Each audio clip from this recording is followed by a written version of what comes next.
Est-ce que tu savais que tu as la possibilité de venir au Canada grâce à un contrat de travail? Je répète, toi qui as cliqué sur cette vidéo, est-ce que tu savais que tu as la possibilité de venir au Canada grâce à un contrat de travail? En fait, je vais t'expliquer les étapes pour un contrat de travail. Écoute, et à la fin, je vais répondre aux questions que tu te poses sur un contrat de travail. C'est sûr que tu te poses la question, comment avoir un contrat de travail? Déjà, d'entrée de jeu, le processus pour avoir un contrat de travail, c'est gratuit. Je préfère être clair avec vous. Donc, tout ce que je vais t'expliquer dans cette vidéo-là, c'est gratuit. En général, il y a 7 étapes que moi j'ai pu mettre en place pour avoir un travail au Canada. Première chose, connaître son métier, donc son code CNP, faire son CV, faire sa lettre de motivation, rechercher l'emploi, passer des entretiens parce que les entretiens sont obligatoires. 6e étape, recevoir le contrat de travail et le EIMT. Et 7e étape, demander son visa, donc le permis de travail. Maintenant, vous, mes abonnés, ou même les nouveaux, je suis sûr que vous avez des questions sur le contrat de travail. Vous voulez savoir comment ça se passe? Comment on fait pour avoir le contrat de travail? Comment savoir que ce n'est pas de l'arnaque? Comment savoir que j'ai une prise en charge? Comment savoir que mon entreprise qui me recrute est vraie? Dans cette vidéo, je vous propose de répondre à toutes ces questions. Ces questions, vous n'êtes pas les premiers ou les seuls qui vous posez ce genre de questions. Il y en a beaucoup. L'immigration, c'est partout dans le monde. Les Français, les Indiens, les Chinois, les Africains, les Européens, les Américains font l'immigration. Et vous vous posez tous les mêmes questions.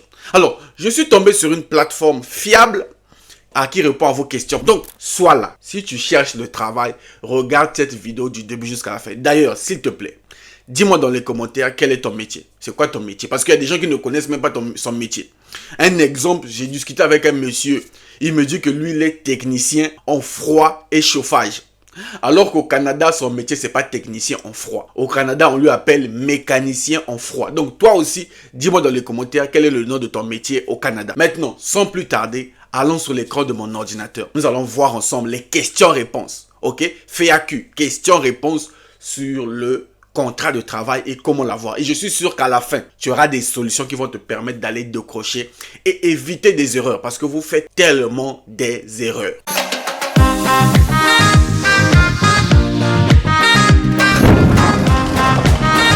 Salut à toi et bienvenue sur Réussir. Moi, c'est Luc Nzengi, ton frère. Sur cette chaîne, je te partage astuces, conseils et secrets pour te permettre de réussir ton projet d'immigration, gérer tes finances, le développement personnel et le business. Donc, si ce sujet t'intéresse, tu n'as qu'une seule chose à faire. Abonne-toi, c'est pour ton bien. Quant à moi, j'ai un cadeau pour toi. 4 livres qui vont totalement t'aider si tu fais de l'immigration. Le premier livre s'appelle Découvrir le Canada. Le deuxième livre, c'est pour les travailleurs étrangers temporaires. Le troisième livre, c'est Bienvenue au Canada. Le dernier livre, c'est Regard sur le Canada. Ces 4 livres ont été écrits par le gouvernement du Canada pour t'aider dans ton projet d'immigration. Si tu veux ces livres, je te les donne gratuitement. Écris-moi sur mon WhatsApp qui s'affiche sur l'écran 0033 766 01 14. Je vais t'envoyer les 4 livres. Quant à nous, allons-y sur l'écran de mon ordinateur.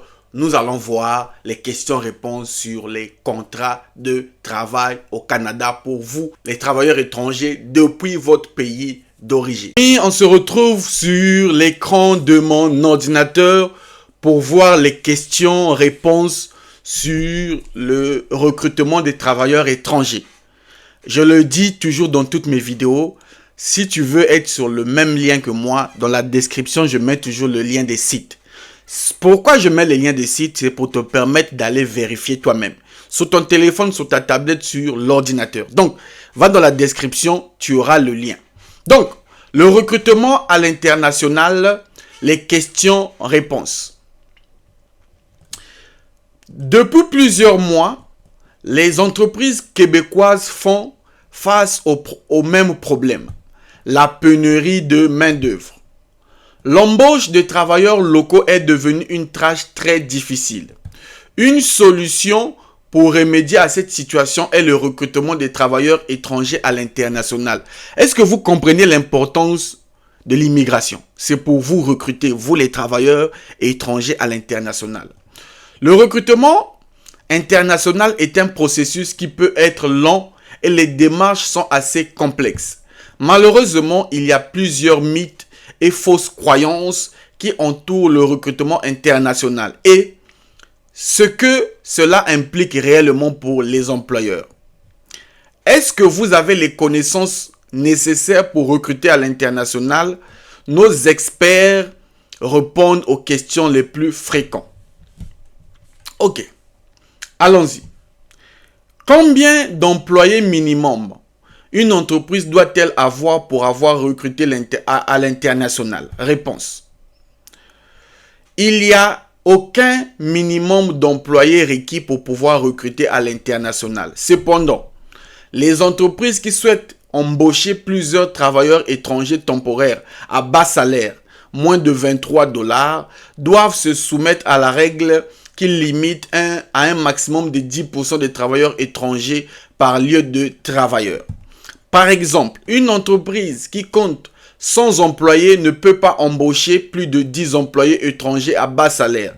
Cette règle ne s'applique pas que pour les postes à haut salaire. J'espère que vous comprenez. Combien de temps doit-on prévoir pour une démarche de recrutement à l'international? Entre le début des démarches et l'arrivée des travailleurs étrangers au sein de l'entreprise, nous devons prévoir un délai à 7 à 12 mois. 7 à 12 mois entre le début et l'arrivée, votre arrivée au Canada.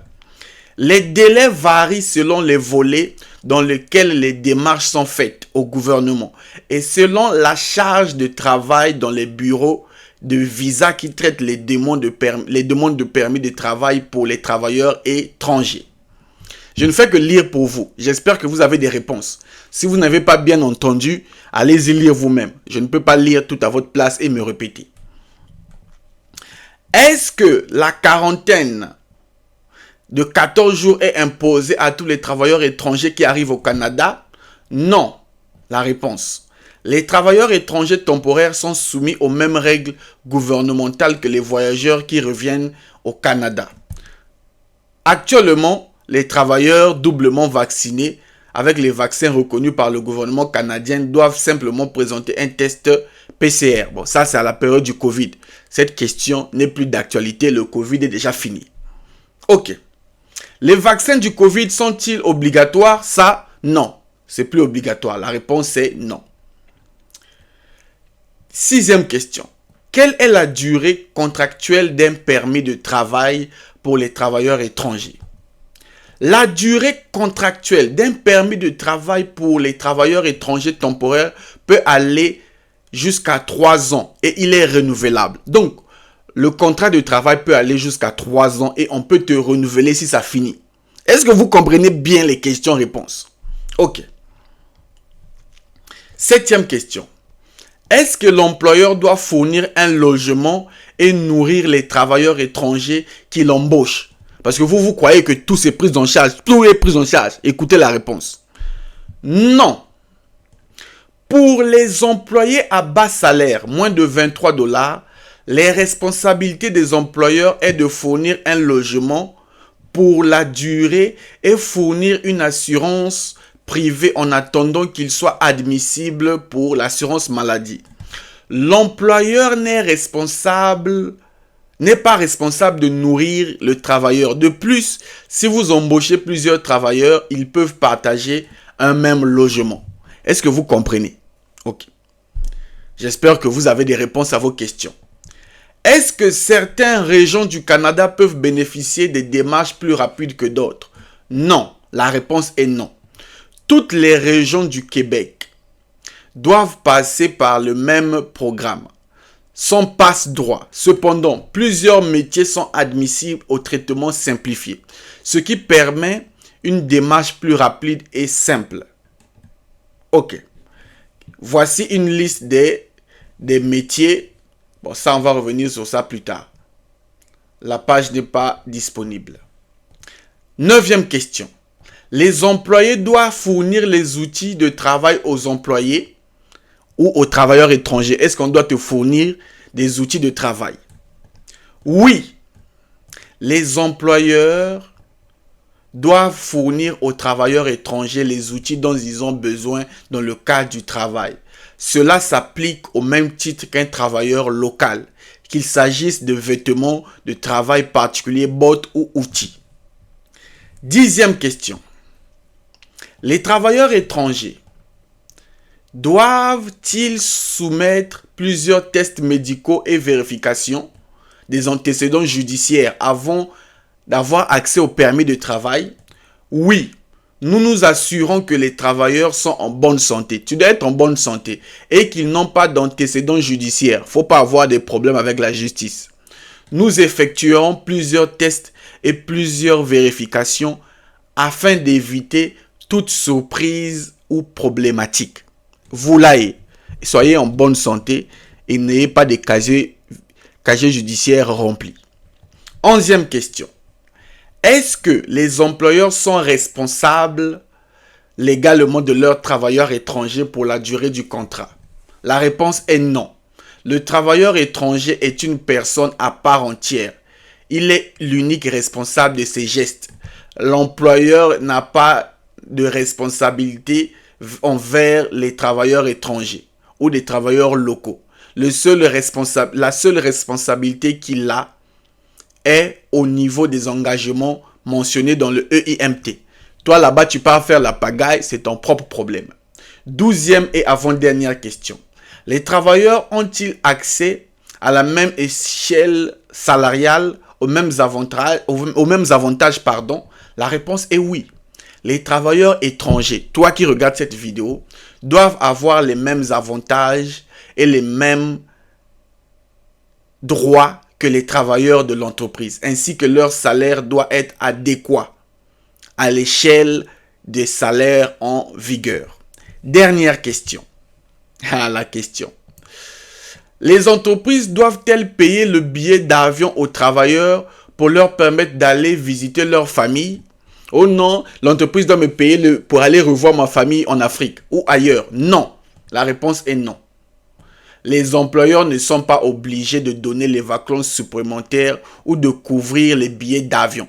Ça, c'est pas leur problème. Donc, les amis, voici les questions-réponses. Si vous n'avez pas bien lu, vous pouvez cliquer sur le lien dans la description. Allez-y lire vous-même. Je veux que vous ayez accès à l'information vous-même. Donc, allez-y lire. Quant à moi, je te donne rendez-vous au prochain numéro. Salut!